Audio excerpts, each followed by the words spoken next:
அவர் ஒரு ஆள் இருக்கனால தான் தமிழ்நாட்டுக்கும் பாதுகாப்பு, தமிழ்நாட்டு மக்களுக்கும் பாதுகாப்பு, தமிழக பெண்களுக்கும் பாதுகாப்பு, மகளிருக்கு பாதுகாப்பு, எல்லா குழந்தைகளுக்கும் பாதுகாப்பு, எல்லா செல்வங்களுக்கும் பாதுகாப்பு. இந்த கட்சி மட்டும் இல்லைன்னா சத்தியமாக சொல்கிறேங்க, என் தாய் மேலே சத்தியமாக சொல்கிறேன், நம்மளுக்கெல்லாம் கேடுகாலமாயிரும், கொன்னுடுவாங்க.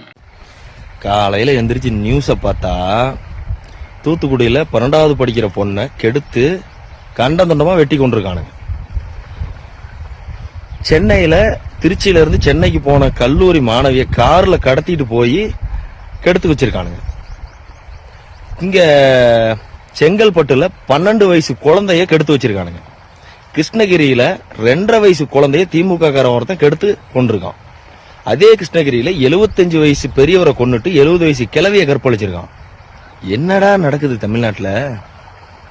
நான் ஒன்று மட்டும் நல்லா சொல்றேன் கேட்டுக்குங்க. பெண் பிள்ளைகளை பெற்ற பெற்றோர்கள் யார் யார் வீட்டிலாம் பெண் பிள்ளைகள் இருக்கிறாங்களோ அவங்கெல்லாம் ரொம்ப ஜாக்கிரதையா இருங்க. தயவு செய்து இந்த பெண் பிள்ளைகளை வைத்திருக்க பெற்றோர்கள் மட்டும் முக்கியமா இந்த திமுக ஓட்டு போடணும்னு கனவுல கூட நினைச்சிடாதீங்க. வேணாம், நம்ம பிள்ளைங்க நல்லபடியா ஒரு வீட்டில் கட்டி கொடுக்குற வரைக்குமாவது அந்த குழந்தை பத்திரமா வீட்டில் இருக்கட்டும்.